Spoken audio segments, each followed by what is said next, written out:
Now, let's head to the Lone Star State for some late season whitetail and axis hunting. This is Elite's new flagship hunting bow, the Elite Ritual. I got it 2 days ago.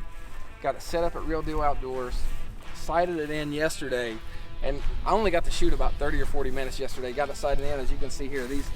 These are my shots at 60 yards. Second time ever shooting this bow, and with a 20-mile-per-hour crosswind at 60 yards with a hunting setup. I think that's a couple dead deer there. So if I miss one, and I know that Judd's gonna put me on a good buck this week, if I miss one, it's on me. I know it's on at 60. Let's shoot it at 20.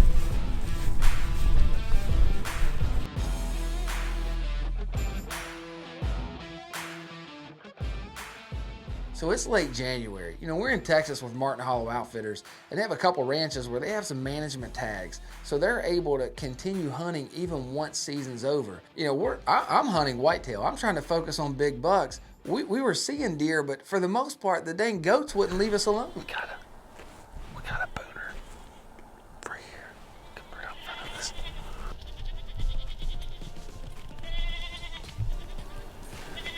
I gotta run these things off. I just hope that big one doesn't try to ram me.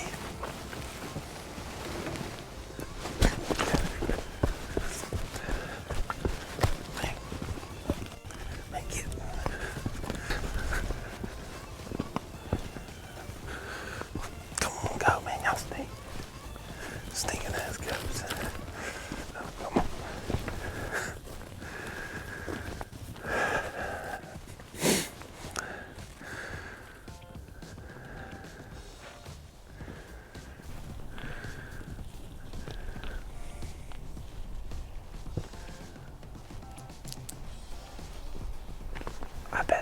I bet Jed's laughing his butt off. We got the covert cell camera out around the tree. He's probably laughing. He's got pictures of me chasing these goats, I'm sure.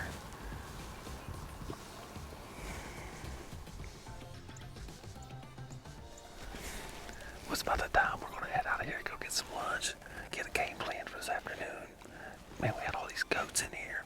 We had 3 bucks and a doe. Decent bucks, you know, not shooters. Out here about 300 yards in front of us, come around, but they could see these goats and they kind of turned and went the other way. Those deer, they didn't seem to like the goats too much, so we're gonna get out of here and head back, get some lunch. They got a lot of deer coming through. There's a feeder up the hill there, and they're hitting it pretty heavy.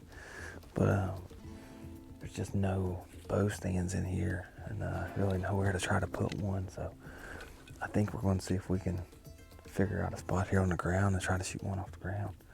Make a little makeshift ground blind.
This segment of Whitetail Frenzy is brought to you by Blocker Outdoors. It's the last day, so we're changing it up a little bit. The whitetail aren't cooperating. The bucks are dropping their antlers. So we've headed out to a different ranch, tons of axis deer. We're gonna try some spot and stalk axis hunting. Right on side by side. Dave spotted some axis deer. One of them's really big. There's several of them. There might be more than one shooter, but one's definitely big. Trying to circle around. Make sure we're downwind of them. Try to stalk in, hope we get a shot.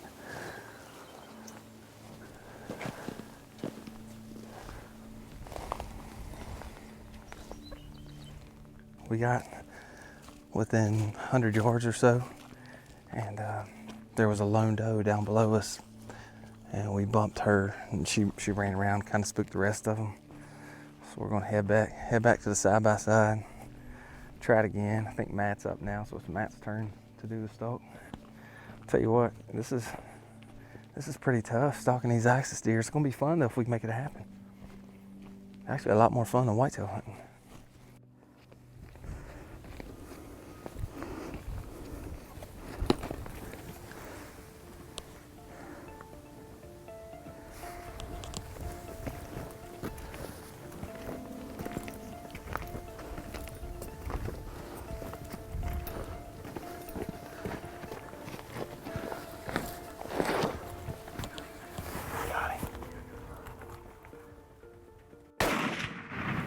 Dropped him.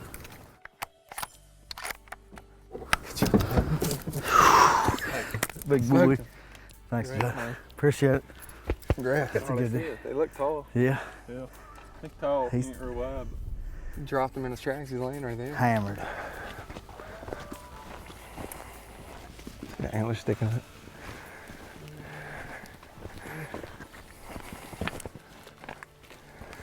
Blood is drawn.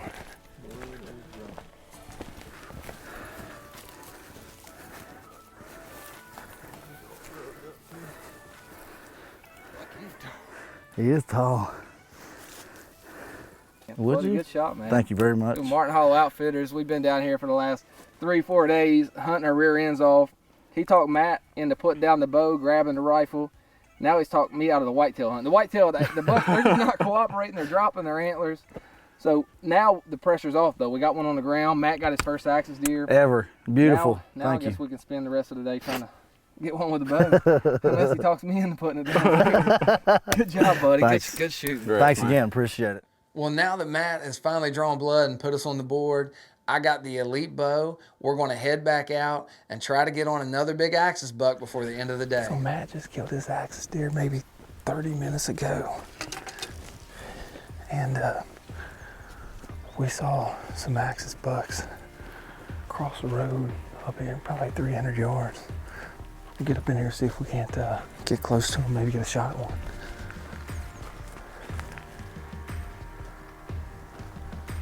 Yeah, just keep standing right there. Across the road. Real ridge bump. Don't get across this open. Let's get a spot.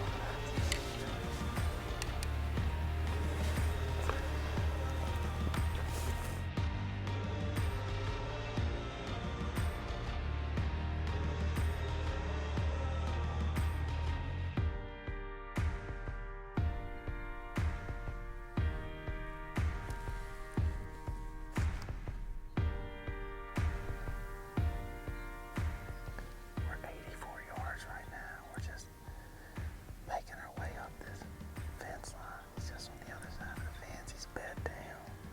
We're hoping he'll get up.